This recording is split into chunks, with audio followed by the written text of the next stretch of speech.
आपने hidden treasure पर बनी वो फिल्में या कहानियां जरूर देखी या सुनी होंगी जिनमें हजारों करोड़ की दौलत को किसी रहस्यमय जगह पर छिपा दिया जाता था और उसे पाने के लिए कोड्स, सिंबल्स, पहेलियों और हिस्टोरिकल क्लूज की एक पूरी चेन को डिकोड करना पड़ता था।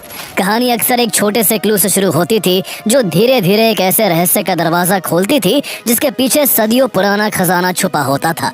लेकिन जरा सोचिए, अगर ऐसी कोई कहानी सिर्फ फिल्मों तक सीमित ना हो बल्कि असल इतिहास में भी घट चुकी हो तो आज की कहानी आपको उस समय के भारत में ले जाएगी जब सिंधिया डायनेस्टी ने अपनी हजारों करोड़ की संपत्ति को एक बेहद रहस्यमय तरीके से ग्वालियर फोर्ट में छिपाया था। इस खजाने को ग्वालियर किले के भीतर बने तहखानों की एक जटिल भूल भुलैया में रखा गया था और वहां तक पहुंचने का रास्ता सिर्फ एक सीक्रेट कोड था जिसे बीजक कहा जाता था। वो कोड सिर्फ राजा के पास हुआ करता था और परंपरा ये थी कि राजा मरने से पहले अपने उत्तराधिकारी को ये कोड देकर जाता था ताकि खजाने का रहस्य सिर्फ राजघराने के भीतर ही सीमित रहे। दशकों तक ये सिलसिला बिना किसी रुकावट के चलता रहा, लेकिन फिर एक ऐसी चूक हुई जिसने पूरे खेल को पलट कर रख दिया। साल 1886 में एक सिंधिया राजा की मृत्यु हो जाती है और वह अपने उत्तराधिकारी को ये सीक्रेट कोड बताए बिना ही दुनिया से चले जाते हैं। इससे सदियों से सुरक्षित रखा खजाना जिसकी कीमत हजारों करोड़ में आंकी जाती है, एक ही झटके में सिंधिया परिवार से दूर चला जाता है। इसके बाद शुरू होती है उस खोए हुए खजाने की ऐसी तलाश जिसमें इतिहास, रहस्य और रोमांच एक साथ जुड़ जाते हैं। तो आइए जानते हैं the lost treasure of the Scindia dynasty की पूरी कहानी। कौन थे वो सिंधिया राजा जिन्होंने इस खजाने को इतने जटिल तरीके से छुपाया था? कैसे एक छोटी सी चूक ने हजारों करोड़ की संपत्ति से सिंधिया परिवार को दूर कर दिया? और आखिर उस खोए हुए खजाने का क्या हुआ? इस पूरी कहानी की शुरुआत 18th सेंचुरी में महाराष्ट्र के सतारा के कनेरखेड़ गांव से हुई थी जहां शिंदे परिवार रहता था। तब महाराष्ट्र सहित साउथ, वेस्ट और नॉर्थ इंडिया के कई इलाकों पर मराठों का शासन हुआ करता था जिसकी कमान छत्रपति शिवाजी महाराज के पोते छत्रपति शाहूजी महाराज के हाथों में थी। शाहूजी महाराज ने अपने रिजीम में पेशवा को काफी पावर दे रखी थी। पेशवा एक पद था जो मराठा एम्पायर में प्राइम मिनिस्टर की हैसियत रखते थे। उस दौरान पेशवा पद एक बेहद ब्रेव और skilled fighter Peshwa Bajirao one संभाल रहे थे। उन दिनों पेशवा बाजीराव वन का राणोजी शिंदे नाम का एक सेवक हुआ करता था। अंग्रेज इंडियन लैंग्वेज के शब्दों का अच्छे से प्रोनाउंसिएशन नहीं कर पाते थे और वो शिंदे को अक्सर सिंधिया कहकर बुलाते थे। ऐसे में राणोजी शिंदे को राणोजी सिंधिया भी कहा जाने लगा। एक रोज पेशवा बाजीराव की छत्रपति शाहूजी महाराज से किसी मुद्दे को लेकर एक लंबी मुलाकात चल रही थी और इस दौरान उनके साथ उनके सेवक राणोजी सिंधिया भी थे। मुलाकात काफी लंबी खिंच गई और ऐसे में राणोजी सिंधिया को राज दरबार के बाहर ही लंबा इंतजार करना पड़ा।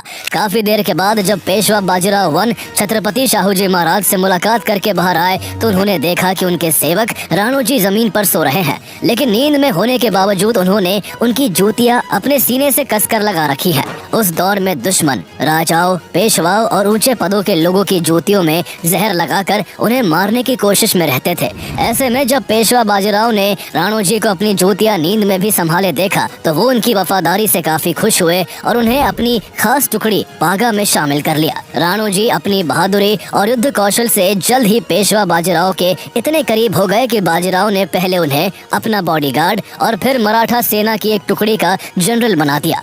इतना ही नहीं, 1728 में जब पेशवा बाजीराव ने मालवा को मुगलों से छीना तो उन्होंने राणोजी को वहां का सूबेदार बना दिया और उन्हें वहां से टैक्स वसूलने का अधिकार भी दे दिया जिसका 65% हिस्सा वो अपने पास रख सकते थे। राणोजी ने इसके बाद मराठों की ओर से कई बड़ी लड़ाइयों में मराठा सेनापति के रूप में हिस्सा लिया और उनमें जीत हासिल की। जहां उन्होंने निजाम उल मुल्क के दांत खट्टे किए तो वहीं उन्होंने पुर्तगालियों की ईंट से ईंट बजाकर अपनी बहादुरी का लोहा मनवाया। उनकी काबिलियत को देखते हुए पेशवा बाजीराव ने उन्हें मालवा हमेशा के लिए सौंप दिया और यहीं से सिंधिया डायनेस्टी की एस्टैब्लिशमेंट हुई।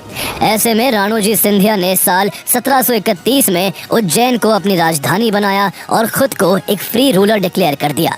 करीब 14 सालों तक राणोजी सिंधिया ने शासन किया और साल 1745 में उनकी मौत हो गई। उनकी मौत के बाद सिंधिया डायनेस्टी डगमगाने लगी। राणोजी के बड़े बेटे जयप्पा की हत्या करवा दी गई और रही सही कसर 1761 में अफगानों और मराठों के बीच हुई पानीपत की तीसरी लड़ाई ने पूरी कर दी।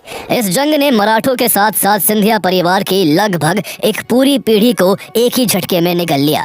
ऐसा लग रहा था कि सिंधिया डायनेस्टी अपनी एस्टैब्लिशमेंट के कुछ ही साल बाद ही खत्म हो जाएगी, लेकिन अभी भी उम्मीद की एक धीमी लौ युद्ध के मैदान में आखिरी सांसें गिन रही थी। ये घायल योद्धा कोई और नहीं बल्कि राणोजी सिंधिया के सबसे छोटे बेटे महादजी सिंधिया थे, जिन्हें एक भिश्ती किसी तरह अपनी बैलगाड़ी में डालकर दक्कन लेकर आया। यहीं से महादजी सिंधिया के उस सफर की शुरुआत हुई जो उन्हें दिल्ली का किंग मेकर बनाने वाला था। महादजी को समझ आ गया था कि अंग्रेजों की बढ़ती ताकत का मुकाबला पुरानी तरकीबों से नहीं किया जा सकता। ऐसे में उन्हें एक ऐसी फौज की जरूरत थी जो यूरोपियन स्टाइल में लड़ सके। इसलिए उन्होंने एक फ्रांसीसी कमांडर बेनवा द बोइन को अपनी सेना में रख लिया। द बोइन की मदद से महादजी ने कुछ ही सालों में पैदल सेना की 16 बटालियन, 500 तोपें और 1 लाख से ज्यादा घुड़सवारों की एक ताकतवर फौज खड़ी कर ली। इसके दम पर उन्होंने सिंधिया एम्पायर का विस्तार साउथ में नर्मदा नदी से लेकर नॉर्थ में सतलज नदी तक और ईस्ट में प्रयागराज से लेकर वेस्ट में जयपुर, जोधपुर और भरूच तक कर लिया। इतना ही नहीं, महादजी सिंधिया ने दिल्ली के मुगल बादशाह शाह आलम सेकंड को 2 बार उसकी छीनी हुई सत्ता वापस दिलवाई थी। पहली बार महादजी सिंधिया ने शाह आलम सेकंड को उसके ही वजीर अफरासियाब खान से बचाया और दूसरी बार रोहिल्ला सरदार गुलाम कादिर को मरवा कर बचाया था, जिसने शाह आलम सेकंड से न केवल दिल्ली की गद्दी छीन ली थी बल्कि शाह आलम सेकंड की आंखें भी निकलवा ली थी। इस मदद के बदले में महादजी सिंधिया मुगलों के वकील उल मुतलक यानी संरक्षक बन गए। इसका मतलब था कि मुगल बादशाह केवल नाम मात्र का शासक रह गया था और वह अपने सारे फैसले महादजी सिंधिया के कहे अनुसार लेता था। महादजी एक महान योद्धा थे और उनका सपना भारत की सभी ताकतों को अंग्रेजों के खिलाफ एकजुट करना था। लेकिन 1794 में उनकी मौत के साथ ये सपना अधूरा रह गया और यही से शुरू होता है सिंधिया डायनेस्टी का एक ऐसा दौर जिसमें सत्ता के साथ साथ उनके खजाने की कहानी भी आगे बढ़ती है। ये वही खजाना था जिसे महादजी सिंधिया ने अपनी पत्नी गंगाबाई के नाम पर गंगाजली नाम दिया था, जिसमें सोने चांदी, हीरे जवाहरात और दौलत का विशाल भंडार शामिल था। दरअसल महादजी की 9 पत्नियां थी लेकिन उनके कोई बेटा नहीं था। मौत से पहले उन्होंने अपने भतीजे दौलत राव सिंधिया को अपना वारिस चुना था, लेकिन दौलत राव महादजी सिंधिया के मुकाबले एक कमजोर शासक साबित हुए और अंग्रेजों से एक के बाद एक लड़ाइयों में दिल्ली, आगरा, जयपुर और जोधपुर जैसे बड़े इलाके हार गए। लगातार मिल रही हार के बाद दौलत राव सिंधिया समझ चुके थे कि अगर उन्होंने अपने चाचा द्वारा अर्जित संपत्ति को सुरक्षित नहीं किया तो वो कहीं के नहीं रहेंगे। इस दौरान सिंधिया डायनेस्टी के कंट्रोल में ग्वालियर भी था, इसलिए दौलत राव सिंधिया ने वक्त की नजाकत को समझते हुए 1810 में अपनी राजधानी उज्जैन से ग्वालियर शिफ्ट कर दी। ग्वालियर फोर्ट, जो पहले से ही इंडिया के सबसे सिक्योर और ग्रैंड फोर्ट्स में गिना जाता था, अब सिंधिया के पावर का सेंटर बन गया। ग्वालियर को अपनी राजधानी बनाने के बाद दौलत राव सिंधिया ने ग्वालियर फोर्ट के नीचे कई सीक्रेट अंडरग्राउंड चेम्बर्स बनवाए जो अननोन लोगों के लिए पूरी तरह से एक भूल भुलैया थे। इसके बाद उन्होंने गंगाजली नाम के उस खजाने को ग्वालियर किले के नीचे बने तहखानों के उस भूल भुलैया में छिपा दिया। ये कोई साधारण तहखाने नहीं थे बल्कि केयरफुली डिजाइंड हिडन वॉल्स थे। इस हिडन ट्रेजर की सबसे बड़ी खासियत ये थी कि वहाँ तक पहुँचने का रास्ता केवल एक कोड में छिपा हुआ था जिसे बीजक कहा जाता था। ये कोड केवल महाराजा और उनके कुछ बहुत ही ट्रस्टेड लोगों के पास होता था। परंपरा के अनुसार महाराजा अपनी मौत से पहले ये कोड अपने वारिस को सौंपते थे। इस तरह आगे आने वाले सालों में सिंधिया डायनेस्टी की सत्ता एक राजा से दूसरे राजा के हाथों में जाती रही और ये सीक्रेट कोड अगले वारिस तक पहुंचता रहा, जिससे उनका खजाना सुरक्षित बना रहा। इन सब के बीच साल 1857 आ चुका था। देश में आजादी के दीवानों ने अंग्रेजों के खिलाफ आजादी की पहली लड़ाई छेड़ दी थी। दिल्ली, ग्वालियर और झांसी से लेकर बिहार तक पूरा देश जंग का मैदान बन चुका था। झांसी में जहां बेहद निडर और वीर महिला रानी लक्ष्मीबाई अंग्रेजों के दांत खट्टे कर रही थी, तो वही बिहार के आरा में 80 साल के बाबू कुंवर सिंह ने अंग्रेजों का जीना हराम कर रखा था। लेकिन अफसोस, भारत के ही कुछ राजघराने ऐसे थे जो अंग्रेजों का साथ दे रहे थे और सिंधिया डायनेस्टी उनमें से एक था। अब तक सिंधिया डायनेस्टी की सत्ता महाराजा जयाजी राव सिंधिया के हाथों में आ चुकी थी और वो अंग्रेजों से हाथ मिला चुके थे। ऐसे में अंग्रेजों से लड़ते हुए झांसी की रानी लक्ष्मीबाई जब ग्वालियर पहुंची तो जयाजी राव सिंधिया ने उनका साथ नहीं दिया। ऐसे में रानी लक्ष्मीबाई ने तात्या टोपे के साथ मिलकर कुछ समय के लिए ग्वालियर पर कंट्रोल कर लिया, जिससे जयाजी राव सिंधिया को वहां से भागना पड़ा। गुस्से में उन्होंने सिंधिया के गुप्त और छिपे खजाने को हासिल करने की कोशिश भी की, लेकिन खजाना ग्वालियर किले में इतने रहस्यमय तरीके से छिपाया गया था कि तमाम कोशिशों के बावजूद उन्हें खजाना नहीं मिल सका। कई इंडियन राजाओं के सपोर्ट की कमी के कारण 1857 का रिवॉल्ट सफल नहीं हो सका और अंग्रेजों की भारत में सत्ता और मजबूत हो गई। इसके बाद ग्वालियर किला भी उनके कब्जे में आ गया। साल 1886 आते आते अंग्रेजों की सत्ता पूरे भारत में अच्छे से स्टैब्लिश हो चुकी थी और ग्वालियर का किला अंग्रेजों के लिए अब स्ट्रेटेजिक दृष्टिकोण से अपना महत्व खो चुका था। इसलिए अंग्रेजों के प्रति वफादारी दिखाने के बदले अंग्रेजों ने महाराजा जयाजीराव सिंधिया को ग्वालियर फोर्ट वापस सौंप दिया। हालांकि किला वापस करने से पहले अंग्रेजों ने उस किले में छिपे खजाने को खोजने की कई बार कोशिश की थी, लेकिन वो उसे ढूंढ नहीं पाए थे। इस समय तक महाराजा जयाजीराव सिंधिया के पास पैसों की काफी कमी हो चुकी थी और वो किसी भी तरह अपने खजाने को वापस पाना चाहते थे। इसलिए उन्होंने बनारस से कुछ मिस्त्री बुलवाए, जिन्हें भगवान की कसम खिलाई गई कि वो इस बारे में किसी को कुछ भी नहीं बताएंगे। इसके बाद जब सभी मिस्त्री ग्वालियर किले तक पहुंचे तो उनकी आंखों पर पट्टी बांध दी गई और उन्हें बैलगाड़ी में बिठाकर एक भूल भुलैया वाले तहखाने तक ले जाया गया। तहखाने में उन्होंने राजा के कुछ भरोसेमंद लोगों की निगरानी में कुछ दिनों तक खुदाई की और खजाने के दरवाजे का पता लगा लिया। आखिर में जब जयाजीराव को विश्वास हो गया कि खजाना सही सलामत है तो मिस्त्रियों की आंखों पर पट्टी बांधकर उन्हें उसी तरह वापस बनारस भेज दिया गया जैसे उन्हें लाया गया था। हालांकि जयाजीराव सिंधिया अपने इस ट्रेजर को ज्यादा समय तक देख नहीं पाए और खजाना हाथ लगने के कुछ ही समय बाद उनकी अचानक मृत्यु हो गई। अचानक हुई मृत्यु के कारण जयाजीराव सिंधिया अपने उत्तराधिकारी माधोराव सिंधिया को वो सीक्रेट कोड नहीं बता पाए जिसके जरिए उस खजाने तक पहुंचा जा सकता था। अब सिचुएशन ऐसी थी कि खजाना था लेकिन उसका रास्ता पूरी तरह अंधेरे में खो चुका था। महाराजा माधोराव सिंधिया के लिए ये सिर्फ दौलत नहीं बल्कि उनकी विरासत थी और उसे खो देने का डर उन्हें लगातार परेशान करने लगा। कहा जाता है कि महाराजा जयाजीराव सिंधिया के अलावा उनके 4 भरोसेमंद सेवकों को भी सिंधिया ट्रेजर के ठिकानों की जानकारी थी, लेकिन बड़ी चालाकी से जयाजीराव सिंधिया ने इन चारों सेवकों में से हर एक को ट्रेजर खोजने के केवल एक हिस्से का ही सीक्रेट बताया था, यानी खजाने तक पहुंचने का रास्ता 4 टुकड़ों में बटा हुआ था। सबसे दिलचस्प बात यह थी कि उन चारों सेवकों में से किसी को भी ये नहीं पता था कि बाकी 3 लोग कौन है। हर एक के पास अधूरा सच था और जब तक ये चारों एक साथ ना आते तब तक खजाने तक पहुंचना नामुमकिन था। इतनी मुश्किल सिचुएशन में माधोराव सिंधिया ने आखिर इस खजाने को कैसे खोजा, इसकी एक जानकारी ब्रिटिश राइटर MMK की autobiography The Sun in the Morning में मिलती है। MMK के पिता एक ब्रिटिश सैनिक थे और काफी सालों तक ग्वालियर फोर्ट में पोस्टेड थे और खजाना खोजने की कहानी उन्होंने अपने पिता से सुनी थी। MMK के अनुसार महाराजा माधोराव सिंधिया को अपने पुरखों की संपत्ति किसी भी कीमत पर चाहिए थी, इसलिए उन्होंने इसके लिए ज्योतिषियों से मदद लेनी शुरू की। एक दिन माधोराव सिंधिया अपने खजानों के ख्यालों में खोए हुए अपने दरबार में बैठे थे, तभी उनके दरबार में एक बूढ़ा ज्योतिषी आया और उसने दावा किया कि अगर उसे मौका दिया जाए तो वो उन्हें उनके खोए हुए खजाने तक पहुंचा सकता है। लेकिन इसके लिए उस ज्योतिषी ने एक शर्त रखी कि महाराजा को खजाने तक बिना किसी सिक्योरिटी और गार्ड के उसके साथ अकेले चलना होगा और वो भी अपनी आंखों पर पट्टी बांधकर। अब महाराजा माधोराव के लिए मरता क्या न करता वाली स्थिति थी, इसलिए मजबूरन वो इसके लिए तैयार हो गए। इसके बाद महाराजा माधोराव सिंधिया आंखों पर पट्टी बांधकर हाथों में एक छड़ी लिए उस ज्योतिषी के साथ किले के तहखाने की ओर चल पड़े। जैसे ही वो तहखाने में काफी अंदर तक पहुंचे, अचानक वहां एक तेज आवाज हुई जिसने माधोराव सिंधिया को चौंकाने के साथ डरा भी दिया। उनकी आंखों पर पट्टी बंधी थी और वो एक अनजान, अंधेरे और सकरे तहखाने में थे। उनके साथ कोई अंगरक्षक भी नहीं था, इसलिए उन्हें ऐसा भरम होने लगा कि शायद उनकी हत्या की कोई साजिश रची जा रही है। घबराहट में उन्होंने अपने हाथ में पकड़ी छड़ी को पूरी ताकत से जोर जोर से इधर उधर घुमाना शुरू कर दिया। इसी दौरान छड़ी का एक जोरदार वार सीधे ज्योतिषी के सिर पर जा लगा और वो वहीं गिरकर मर गया। अब अंधेरे में अकेले फंसे महाराजा बाहर निकलने के लिए दीवारों को टटोलने लगे। इसी दौरान गलती से उनका हाथ एक खंबे से टकराया। जैसे ही उनका हाथ उस खंबे से टकराया, वहाँ एक चमत्कार हुआ और खंबा अपनी जगह से हिलने लगा और देखते ही देखते वो अपनी जगह से हट गया। इसके बाद महाराजा माधोराव सिंधिया को एक दरवाजा नजर आया जो कुछ ही देर में अपने आप खुल गया।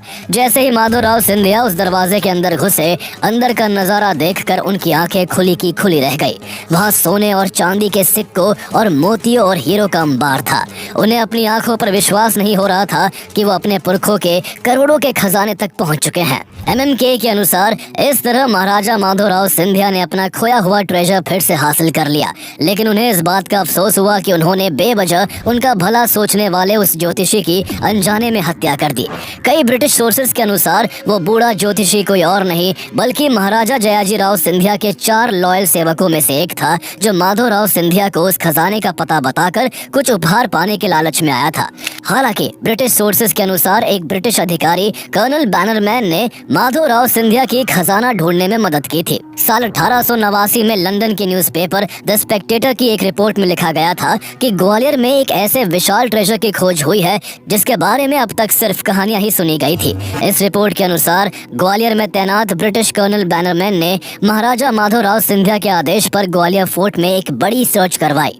इस सर्च में कर्नल बैनरमैन ने फोर्ट में कई सीक्रेट चेम्बर्स खोज निकाले जिनमें उन्हें सिंधिया ट्रेजर का एक बड़ा हिस्सा मिला। इस वाकये का जिक्र इसी राजघराने की बहू विजय राजे सिंधिया ने अपनी ऑटोबायोग्राफी में भी किया है। ग्वालियर फोर्ट में छिपे खजाने और इसके खोजे जाने को लेकर प्रचलित कहानियों के बारे में कई लोगों का मानना था कि ये ब्रिटिशर्स द्वारा बड़ा चढ़ाकर सुनाई गई कहानियां हैं जो यूरोपियन ऑडियंस के लिए एग्जॉटिक इंडिया की छवि को और आकर्षक बनाने के लिए गढ़ी गई थी। ऐसे में लाइव हिस्ट्री इंडिया के को फाउंडर और रिसर्च हेड अक्षय चवन ने इस पर डीप रिसर्च करने का फैसला किया और वो लंदन की ब्रिटिश लाइब्रेरी में मौजूद इंडिया हाउस कलेक्शन के कैटलॉग्स तक जा पहुंचे।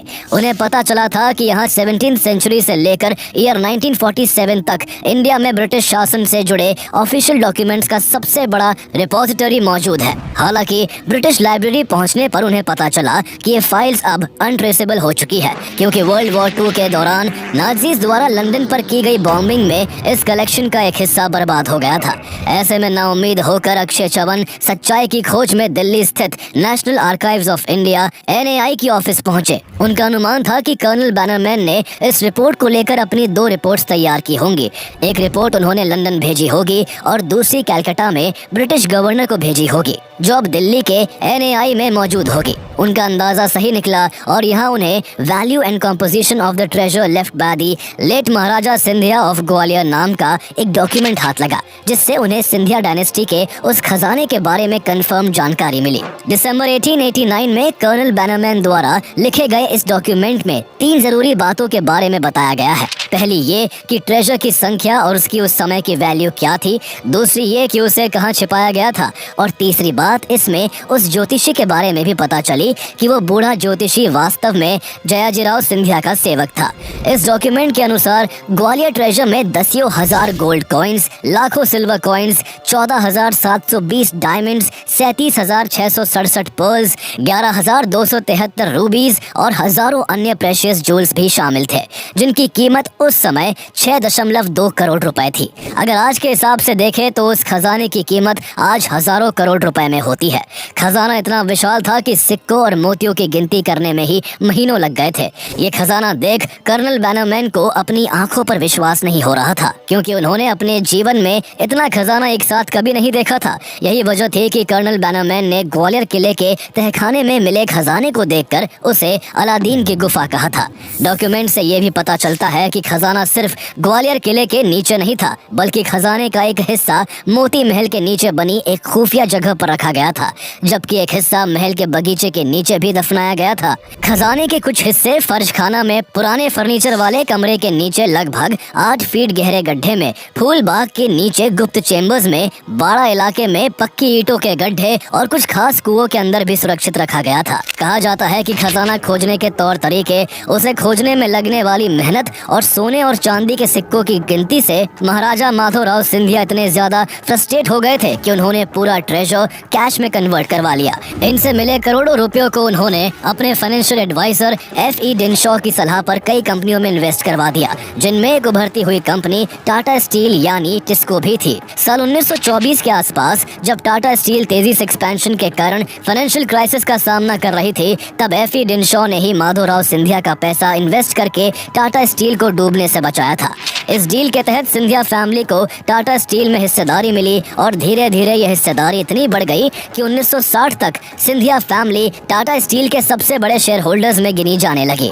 लेकिन आजादी के बाद से ही सिंधिया फैमिली में प्रॉपर्टी और इनहेरिटेंस को लेकर लड़ाई शुरू हो गई। इस विवाद में आज हजारों करोड़ की जमीन जायदाद स्टेक्स पर लगी हुई है और किसकी किस कंपनी में कितनी हिस्सेदारी है ये आज भी विवाद बना हुआ है। सिंधिया फैमिली के कई मेंबर्स सालों से पॉलिटिक्स में भी है, जहां कुछ मेंबर्स सालों तक कांग्रेस के लीडर्स रहे तो कुछ भारतीय जनता पार्टी में शामिल होकर अपनी राजनीति को आगे बढ़ा रहे हैं। कहा जाता है कि ग्वालियर फोर्ट में अब भी कई सीक्रेट सीक्रेट चेम्बर्स नहीं खोजे जा सके हैं और उनमें हजारों करोड़ रुपए की संपत्ति छिपी हुई है। हालांकि इसी राजघराने से ताल्लुक रखने वाले और प्रेजेंट में इंडियन गवर्नमेंट में cabinet minister Jyotiraditya Scindia Gwalior fort में अब भी मौजूद ट्रेजर को किस्से कहानियां बताकर झुठलाते रहे हैं। ऐसे में इसके पीछे की सच्चाई क्या है, ये तो शायद वक्त ही बताएगा।